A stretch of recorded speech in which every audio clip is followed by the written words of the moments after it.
Hello, Phil here from Wings of Pegasus, and welcome to another analysis video. If you enjoy this video, please give it a thumbs up and subscribe. So, ladies and gentlemen, the whippersnapper Barry Manilow is back out there performing live, and as you can probably appreciate, people have been sending me videos, making requests to take a look at Barry's performances to see exactly what's going on. So, as always, the links to these videos are in the description below, so you guys can check them out independently if you want to. And, I mean, Barry is 82 years of age. So, I mean, it's amazing that he's just getting out there, getting up on stage and performing. So we're going to see exactly what's going on. Now, what I have is crowd shot footage of 3 separate performances. So these were separate nights, and you'll be able to tell if you do check out the videos. You'll see that Barry's wearing different things each time, like here white jacket, and here all in black, and I think he's wearing a white jacket in another performance, but this doesn't sync up, or should I say, you can see the movements are different, so it's a different night. He's not doing the same things, like he'll walk off to the side of the stage, when in the other performance, he's not walking off to the side of the stage. Now, what we're going to do is, we're going to start off by just listening, because generally, that's a good place to start. If things start to sound exactly the same, or they are exactly the same from left to right when you pan the sound or the vocals, whatever you're listening to, it's a good indication that it might be a replication. So we're going to have a listen to 2 separate performances, one panned left, one panned right. Let's have a listen.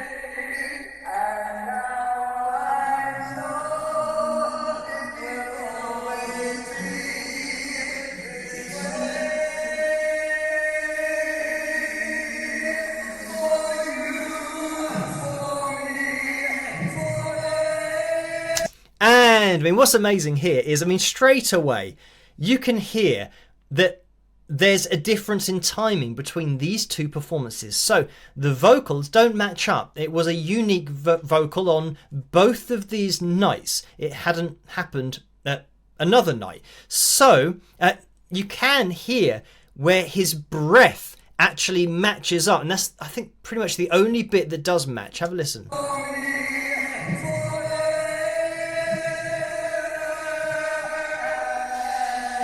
Yeah, so really going out of sync now.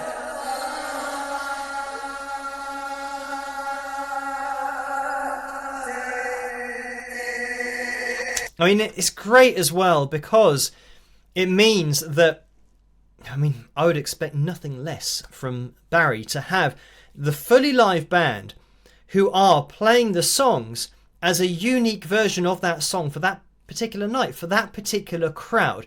Barry is doing a unique version of it, and each performance will have its own natural flow to it. So sometimes it'll be slightly faster, sometimes it'll be slightly slower, depending on the feeling, the mood, and how the musicians interact with each other on the night, but also with Barry, and how he maybe delays his vocal a little bit, be maybe more deliberate with it. Therefore, the instrumentation is slightly slower to accommodate that new feel of that particular performance.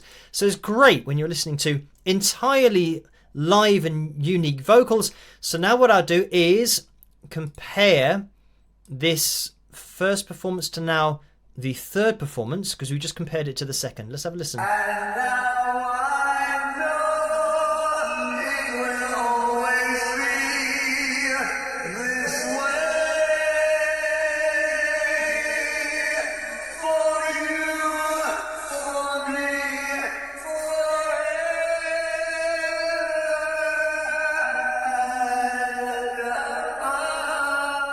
I mean, it's great because there are some parts that are ever so slightly in sync, but then it's live. So I say in so many videos, and this is a great example of it, that when somebody is genuinely singing live and when a band are genuinely playing live, i.e. they're just looking at each other for the cues, for timing, and yeah, for that feel, and you know, maybe the particular groove of a particular song. That is stuff that is happening in split seconds on stage that is just unique for that particular time in that particular split second. So it's great to look at something like this that really does show you what a live performance is. And then when you try and match two up, they're never going to match. I'm just going to let it play on.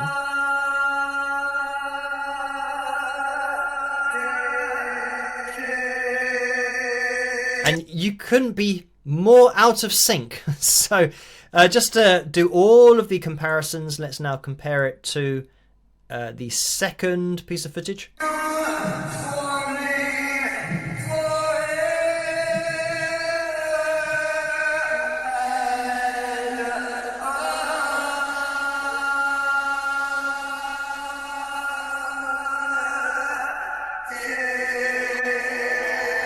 Now that was closer, but it still wasn't a perfect replication. You could hear the ever so slight change in phrasing. I'll take a little bit earlier.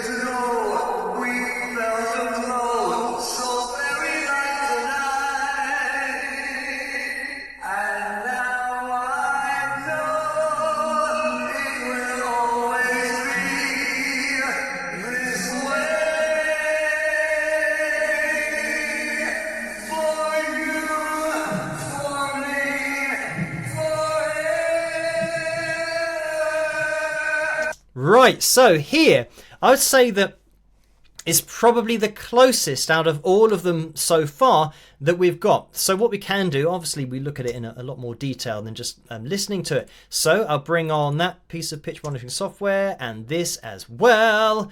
And we can start to compare these lines to see exactly what was going on from one night to the next.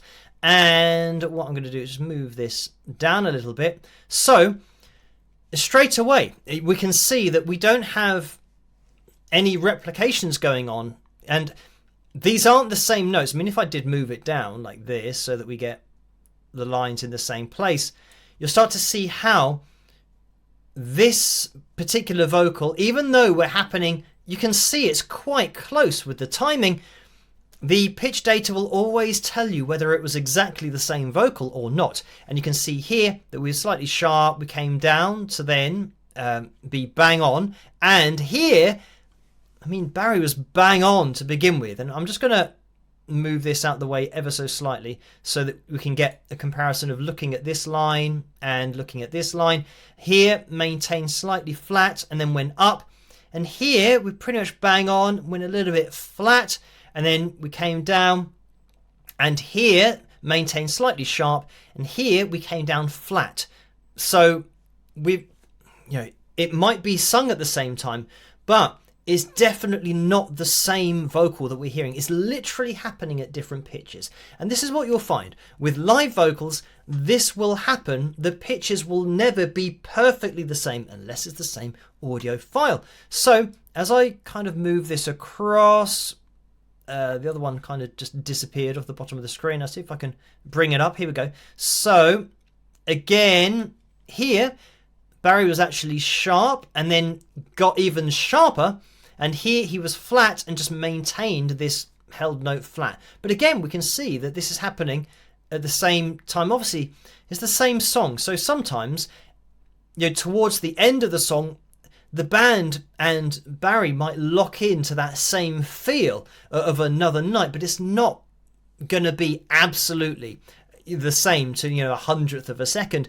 But it's interesting, obviously, to see the pitch data because it will always tell you what's going on. So even though it might, and this might be why some people have requested this, they might hear bits that sound the same. But this really does fall into the category of when a band and when a singer is this good, people, when they're not analysing it, might think, oh, well, that sounded exactly the same. But when you look at the data, it isn't the same. As much as you might try to get these performances to overlap, to seem like they're the same thing, to try and, I don't know, push an agenda that Barry might be miming or lip-syncing live, you won't be able to do it. The data, if you're doing it objectively, the data will not allow you to create something that's not true. And this is the great thing about the analysis videos, is that everything that I'm saying is objective, and it's an objective truth what I'm pointing out, that these vocals do not match up. On these 3 separate nights, there were 3 separate vocals. You could argue that, oh well, maybe he's just recorded a backing track with the lead vocal on it and he's done so many of them, and this has happened. We've looked at Mariah Carey on the channel and she's got a library of backing tracks and lead vocals that she mimes along to, that every time is a little bit different. But obviously when you look into it in detail, you can pick out all of the little bits from all of the pre-recorded tracks to see which year she was using one particular set and another set, which we have done in a video on the channel. But in this case, the reason why that is not applicable in this case is because the vocal on the backing track would have to predict ahead of time the timing that the band are going to be playing to in the future. So Barry has pre-recorded his vocal thinking, right, well, I know somehow in the future the band are going to slow down this much by, you know, I don't know, 1 or 2 beats per minute for this 5 seconds. That's something you can't predict. And there's no way that this band are pretending to play. They are absolutely playing live. So this isn't something, when it is truly live, this is something that you cannot plan for, and you can't record these vocals in advance. Just to give the opposite example of the Mariah Carey situation, all of those songs that we looked at were synced up perfectly. They were all backing tracks. So then every single vocal could be used on every single performance. It matched up perfectly because the timing was going to be the same no matter what for that live performance. Whereas here, we can hear ourselves that every performance here, the timing is different. So, I mean, that's why, yeah, these are 2 or 3 totally live vocals, which is great because it means if you've got 3 of them, people can send me more performances if you want to, but on this evidence, you're just going to get another vocal on another night because Barry and the band are genuinely doing it, which is, yeah, I mean, just a breath of fresh air, but also massively impressive for Barry, at 82 years of age, to get out there and do these shows and do multiple songs and sing for a long time on stage at that age, but also providing a totally live vocal. So yeah, I mean, this is great to listen to, and it's great to analyze as well because we're only ever going to uncover what is happening. And in this particular case, yeah, we do have genuine performances, genuine vocals, and genuine artistry from Barry Manilow. So thank you guys for requesting this particular video for tonight. Keep those requests coming through to requests@wingsofpegasus.com. As always, let me know what you guys think, and if you did enjoy this video, please give it a thumbs up and subscribe, and I'll catch you guys at the next one. Rock!